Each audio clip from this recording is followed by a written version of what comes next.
the Hudson River from the George Washington Bridge, and you can see how close all the lines are together. That's a chart maker's way of showing you that there's lots and lots of people there, but those are all streets.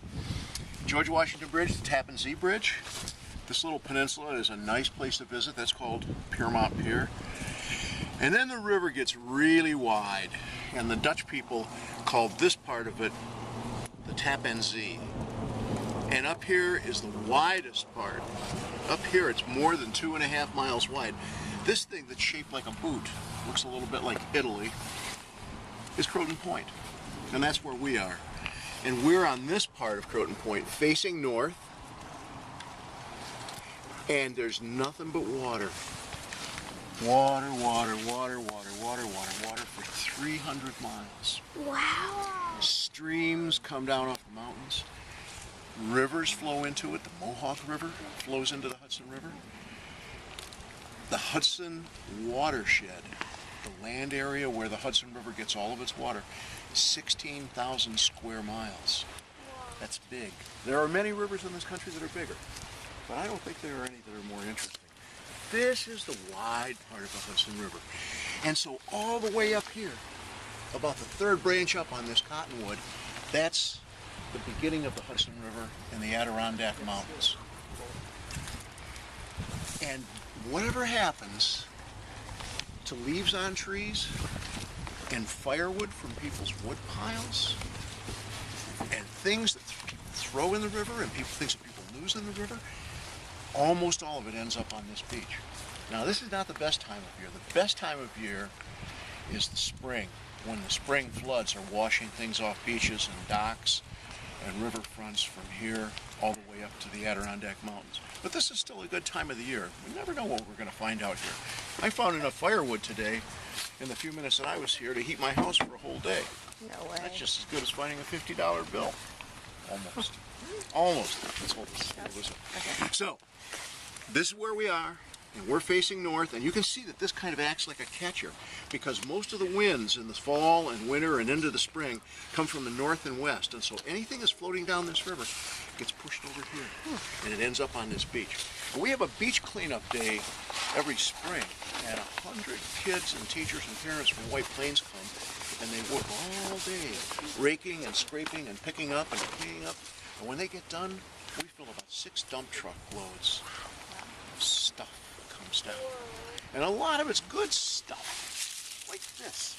These twigs and these leaves, this is like fertilizer, and it will get ground up over the course of the winter, and it will go to feed the animals that live in the river next spring. All of these leaves will be down in another 2 weeks, and all of them will end up out there in the Hudson River. So good things happen in the Hudson and bad things. Just before you got here, I picked up a stick and I cut a hole in a plastic bottle that I found on the beach, and I stuck it down there right on the shoreline, and that's something that Hudson River people do sometimes. It's called a tide stick, because this water doesn't flow like a regular river. The Indians, many of them are the very first people here, called this Mahia Canoe. And you wouldn't know it, but that means the river that flows 2 ways. And of course the question would be, how can a river flow 2 ways? Anybody know what the answer is? Because this one does. Well, the answer is that this river is connected 15 miles below the George Washington Bridge to the Atlantic Ocean. And the Atlantic Ocean rises and falls twice a day, a process we call the tides. And the tides in the Hudson River move all the way up to Troy. So if you threw a stick in the water in Albany Harbor, the tide would bring it down for 6 hours and would carry it back up for 6 hours. And every time it came down, it would come a little bit farther. And if you were sitting on that stick having a ride, it would take almost a year for you to get from Albany to the Tappan Zee Bridge. So the river is tidal, and with the tide, we get salt.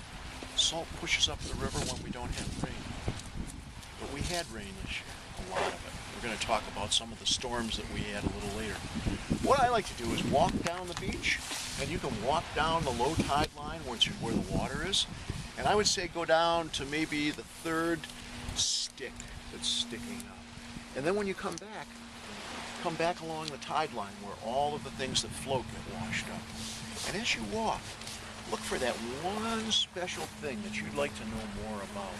That one mystery thing. Something you think is pretty or something you got a question about. Something you just can't figure out. This is the neatest thing I found on the beach today. Doesn't look like much, does it? Doesn't look like anything you gift wrap and give to your mom for her birthday. But there's a story that spans 2 years at least and 200 or 300 miles of the river. So when you come back and show me the goodies that you've gotten, we can talk about that too. And I would say take your time and enjoy yourself. Walk down the beach slowly, walk down on the low tide line, come back on the high tide line, and as you come back, look for that special thing. But while you're walking along, if you see plastic or glass or metal, pick it up and stick it in your bag. Those are the things that are hardly ever good for the river.